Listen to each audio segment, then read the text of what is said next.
Anda sedang mendengarkan Sayaga Hipnoterapi Podcast bersama Dr. R. Hera Gustianto Ali Murni, episode 9.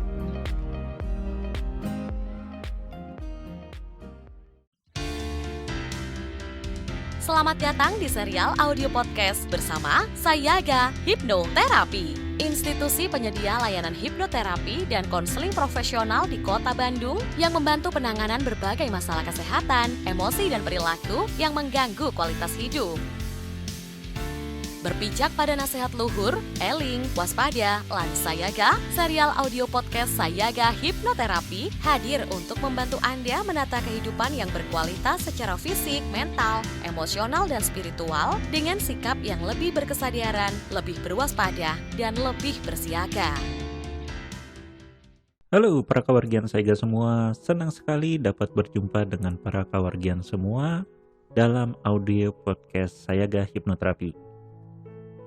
Seperti biasa, izinkan saya perkenalkan diri, saya Dr. Anto, dan saya doakan semoga para kawargian semua selalu sehat sejahtera, bahagia dimanapun dan kapanpun Anda mendengarkan audio podcast ini. Kali ini saya ingin membahas tentang suatu tema yang sebetulnya sudah sering banyak dibicarakan, namun dalam pengamatan saya masih sering disalahartikan. Tentunya kita sudah sering dengar nih, dalam praktek saya sehari-hari pun banyak pasien saya yang bilang, itu mah penyakitnya karena kebanyakan pikiran. Itu mah cuma dia aja lebay. Itu mah aslinya gak apa-apa, cuman memang lagi ada masalah sih dok. Nah, hal-hal seperti itu yang biasanya dikaitkan dengan gangguan fisik akibat pikiran, atau dalam bahasa kedokteran lebih sering dikenal dengan psikosomatis. Tentunya wajar ketika kita sedang ada masalah kemudian kita sakit. Nah, pastikan pikirannya ya ini sebenarnya sih nggak apa-apa, cuman ya karena lagi ada masalah aja sih jadi badan saya nih jadinya sakit-sakitan. Nah, seperti itu yang biasanya dipikirkan oleh banyak orang. Nah, apakah pemikiran tersebut benar atau memang seperti itukah pemahaman mengenai psikosomatis atau gangguan fisik akibat pikiran ini? Mari kita bahas dalam episode kali ini. Sebagai bahasan awal, ada baiknya kita mengulang sedikit ya, bahwa penyebab penyakit tentunya minimal ada dua, yaitu penyebab penyakit internal ataupun eksternal. Nah, yang saya sebut dengan eksternal itu tentu saja penyebab penyakit dari luar yang mempengaruhi fisik kita. Ada cuaca, ada iklim, ataupun ada agen-agen penyebab penyakit. Misalkan bakteri, virus, jamur, parasit. Nah, hal-hal itulah yang ketika dia masuk ke dalam diri kita akan mempengaruhi fisik kita, dan jika fisik kita tidak mampu mengkompensasi tentu akan menjadi sakit. Namun tentunya juga ada faktor internal yang mempengaruhi apakah kita akan sakit atau tidak. Nah, contoh paling gampangnya yaitu ya daya tahan tubuh kita. Seperti yang tadi telah disampaikan, ketika ada faktor eksternal seperti misalnya bakteri atau virus masuk ke dalam tubuh kita, tapi daya tahan tubuh kita kuat, maka diri kita tentu tidak akan sakit atau tetap sehat. Nah, daya tahan inilah yang sampai sekarang masih diteliti karena banyak sekali ternyata faktor yang mempengaruhi daya tahan tersebut. Misalnya ada makanan, minuman, kemudian kondisi lingkungan yang kita tinggali, termasuk di dalamnya adalah faktor pikiran, emosional. Nah, jadi banyak sekali sebetulnya yang bisa mempengaruhi sistem daya tahan tubuh kita yang akan menjaga tubuh kita untuk tetap sehat atau menjadi sakit. Nah, karena tadi kita telah menyebutkan bahwa salah satu yang mempengaruhi sistem daya tahan tubuh kita adalah pikiran kita, maka disitulah terlahir keilmuan psikosomatis ini. Di mana dalam pengertian umumnya, psikosomatik adalah terdiri dari dua kata, yaitu pikiran atau psyche dan tubuh atau soma. Sehingga istilah gangguan psikosomatis sendiri digunakan untuk menyatakan keluhan fisik yang diduga disebabkan atau bisa diperparah oleh faktor psikis atau mental seperti stres, depresi, takut, cemas, rasa marah berlebih, dan gangguan-gangguan mental emosional lainnya. Dan hal ini memang bukan hanya sekedar dugaan, namun banyak center-center yang sudah meneliti pentingnya menjaga pikiran ataupun mental emosional pada kasus-kasus penyakit tertentu. Misalkan saja pada penyakit kronis seperti jantung, diabetes, ternyata ketika seseorang mempunyai gangguan pikiran ataupun mental emosional, resiko untuk terjadinya komplikasi atau keparahan penyakit menjadi lebih besar. Nah, inilah gambaran keterhubungan antara gangguan pikiran ataupun mental emosional terhadap daya tahan tubuh yang akan mempengaruhi respon tubuh kita terhadap penyakit. Nah, sebelum saya lebih jauh membahas tentang psikosomatis ini atau gangguan fisik akibat pikiran ini, kita juga harus memahami betul nih, karena kadang-kadang juga terlalu mudah untuk mendiagnosa bagi orang-orang di luar sana, oh ini mah gara-gara pikiran, oh ini mah gak ada apa-apa, cuman emang lagi ada masalah aja. Nah, apakah memang betul seperti itu? Tentunya, kalau untuk saya sebagai seorang dokter yang menguasai dari permasalahan fisik ataupun mental, saya juga selalu menganjurkan bahwa ketika ada penyakit, maka wajib atau baiknya diperiksakan dulu ya secara fisik. Misalkan saja bisa dengan tensi, suhu, ataupun bahkan sampai pemeriksaan penunjang lainnya seperti pemeriksaan laboratorium darah, ronsen, EKG, CT scan, bahkan MRI jika perlu. Karena tentunya jika memang sudah ada gangguan secara fisik atau pada organ-organ tertentu, maka itu pun juga memerlukan penanganan secara fisik. Nah, setelah data tersebut didapatkan, barulah kita juga menggali apa saja permasalahan pikiran ataupun gangguan mental emosional yang mungkin saja diderita oleh klien tersebut. Dalam bahasan health coaching yang saya temukan, bahkan kami membagi penyebab penyakit itu menjadi 6 dimensi, yaitu dimensi fisik, pikiran, emosional, sosial, finansial, atau bahkan spiritual. Nah, 6 dimensi inilah yang sebetulnya bisa menyebabkan penyakit pada seseorang. Nah, khusus kali ini kita akan membahas dari dimensi fisik dulu ya. Dan nanti sedikit bocoran bagaimana hipnoterapi punya peran dalam membantu penyakit-penyakit fisik yang juga disebabkan oleh gangguan pikiran. Oke, sebelumnya kita juga akan sedikit mengklasifikasi lagi bahwa dalam bahasan saya membedakan antara gangguan pikiran dengan gangguan mental emosional ya.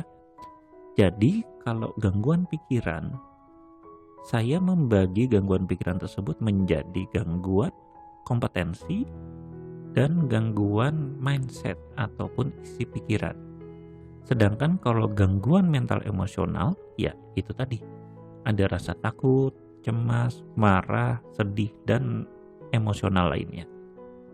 Jadi gampangnya begini, ketika seseorang mengalami penyakit, dari segi pikiran, maka kita bisa mencari tahu dulu kenapa dia sampai sakit dari segi pikirannya. Nah, dalam pikiran itu ada apa? Ya, pertama pastinya harusnya ada pengetahuan atau tadi saya bilang dengan kompetensi. Jadi tentunya bisa saja kan seseorang sakit, katakanlah misalkan dia diabetes atau sakit gula. Ternyata ya berat badannya juga memang berlebih. Ternyata ya memang dia tidak tahu bagaimana cara pola makan yang baik dan benar. Dia taunya kalau makan itu hajar semua. dia nggak tahu porsinya harusnya berapa, waktunya kapan, apa saja yang harus dimakan. Nah, tentu saja kalau dia tidak tahu hal ini, ya wajar kalau ke belakangnya akhirnya dia mendapatkan penyakit diabetes. Atau juga penyakit hipertensi, ya sama. Dia tidak tahu tentang mengelola makanannya, dia tidak tahu mengelola tentang olahraganya, ya dia hidup seenaknya. Nah, ya tentu saja resiko untuk menjadi hipertensi ya menjadi lebih tinggi. Dan ya tentunya Anda sudah mulai mengerti dan bisa memikirkan penyakit apapun. Yang pertama harus kita punya adalah knowledge atau kompetensi atau pengetahuan tentang bagaimana sih kita menjalani hidup ini agar sehat dan terhindar dari penyakit-penyakit tersebut. Kalau kita tidak tahu, ya wajar saja ibaratnya Anda berjalan di situasi kondisi gelap total dan ternyata jalannya berlubang. Maka akan sangat wajar sekali dong kalau tiba-tiba Anda terperosok kepada salah satu lubang. Kenapa? Karena ya gelap total. Tapi pengetahuan dalam situasi ini ibaratnya adalah cahaya yang akan menerangi jalan Anda. Sehingga Anda bisa melihat, oh ada lubang nih 500 meter ke depan. Oh ya berarti saya harus siap-siap. Nah kan gitu. Jadi kita lebih aware, lebih tahu seperti apa kita ingin menjalani kehidupan kita. Nah yang kedua itu kita bicara tentang mindset atau isi pikiran. Karena kadang begini, banyak juga orang yang pinginnya sih sehat. Tapi begitu tahu gitu kan, oh iya kalau mau sehat itu ya harus luangkan waktu untuk olahraga, harus luangkan waktu untuk belajar tentang makanan yang sehat, harus meluangkan waktu untuk membeli makanan yang sehat, membuat makanan yang sehat, harus tahu bagaimana cara mengatur waktu untuk istirahat dan lain-lain. Nah, begitu kita sudah bicara ini langsung dia ngomong, waduh nggak bisa, udah kerjaan saya banyak, waduh saya nggak punya waktu dan lain-lain dan lain-lain. Nah, ini kan berarti mindsetnya bahwa kesehatan tersebut ya bukan menjadi tujuan utama. Ini hanya menjadi pelengkap dalam kehidupan mereka. Sehat syukur, nggak sehat ya kerjaan saya banyak. Kan ini menjadi suatu hal yang cukup ironi, tapi begitulah kondisi yang ada di masyarakat kita. Maka tadi bahwa mindsetnya juga harus dibenarkan bahwa kesehatan adalah suatu hal yang penting. Dan dia harus mau kembali tadi menambah lagi kompetensinya untuk belajar tentang time managementnya, kemudian problem solving, planning dan segala macamnya supaya apa? Ingat bahwa semua itu harus direncanakan juga gitu, termasuk kesehatan kita. Ketika kita tidak merencanakan, ya jangan salah kalau akhirnya nanti tiba-tiba ya kita sakit. Kenapa? Karena kita tidak pernah merencanakan untuk sehat. Nah, seperti inilah gangguan-gangguan pikiran yang pastinya dapat mempengaruhi fisik kita. Jadi kita belum bicara ke mental emosional, tapi tadi silakan Anda evaluasi juga, apakah Anda sudah mempunyai kompetensi untuk menjadi seseorang yang sehat? Sudahkah Anda tahu pengetahuannya? Sudahkah Anda tahu makanan apa saja yang harus Anda makan? Kapan saja Anda harus olahraga, jenis olahraga apa, dan lainnya? Kemudian juga mindsetnya, apakah sudah betul untuk menempatkan kesehatan sebagai sesuatu yang penting atau belum? Nah, kenapa dua hal tersebut bisa menjadi sebuah gangguan? Iya, karena ketika dua hal tersebut tidak kita kelola dengan baik, ini akan menjadi sebuah perilaku yang tentunya tidak baik juga. Dalam artian apa? Ya kalau ada perilaku hidup bersih dan sehat, ya ini menjadi perilaku yang tidak bersih, tidak sehat. Nah, ketika kita membicarakan sebuah perilaku, disinilah hipnoterapi dapat membantu Anda untuk menciptakan sebuah perilaku baru yang dapat membantu untuk kesehatan Anda. Belum lagi biasanya juga ketika kita sudah mau nih untuk melakukan sebuah perubahan perilaku, nah di situ kadang-kadang ada saja rasa tidak nyaman yang bisa terjadi pada diri kita. Misalkan saja kita ingin mengurangi makan nasi, ingin gantilah dengan katakan kentang, singkong, dan lain-lain. Wah, tapi saya nggak bisa dok kalau nggak makan nasi. Nah, itu kan kembali sebetulnya merupakan sebuah perilaku. Namun, ada apa sih di balik nggak bisa makan nasi ini? Nah, hal-hal seperti itulah yang bisa diselesaikan oleh hipnoterapi.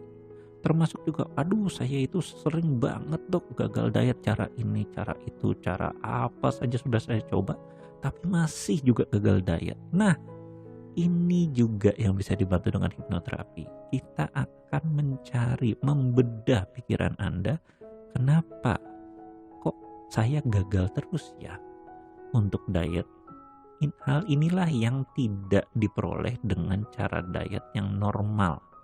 Kenapa? Karena kembali mereka biasanya memberikan struktur atau bahkan ada juga yang memberikan produk, tapi tidak memahami kenapa Anda menjadi gemuk. Nah, kalau hipnoterapi kita dapat menyelesaikan penyebab kenapa Anda menjadi gemuk. Ya tentunya bukan penyebab yang secara fisik ya, tapi kita melihat dari tadi gangguan pikiran ataupun mental emosional yang ada pada diri Anda. Jadi begitulah hipnoterapi dapat membantu kita untuk menyelesaikan gangguan fisik yang memang akibat pikiran. Sekali lagi saya himbau ketika kita mengalami suatu penyakit juga tidak serta-merta kita langsung menganggap oh ini mah cuma akibat pikiran saja, orang itu terlalu lebay dan lain-lain. Tidak. Kita harus memahami betul bahwa memang penyebab penyakit itu ada banyak.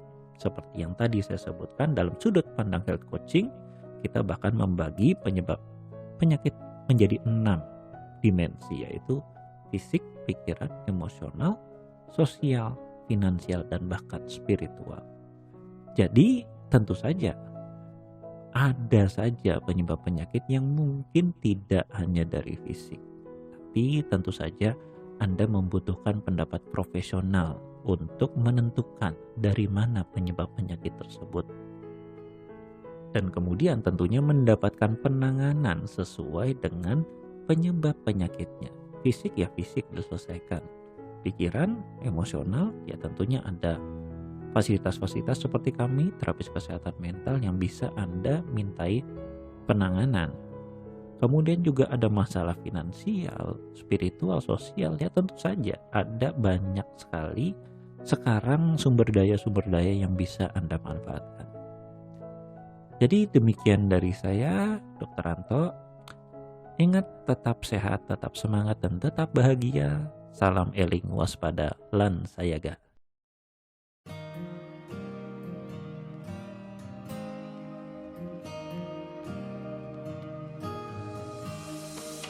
Dapatkan lebih banyak inspirasi menarik lainnya dengan ikuti Instagram @sayagahipnoterapi_bandung dan podcast channel Sayaga Hipnoterapi.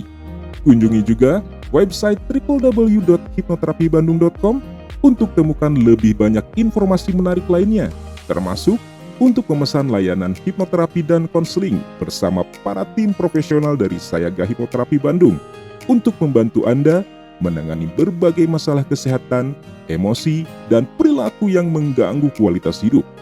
Mari menjalankan kehidupan yang eling, waspada, lan sayaga.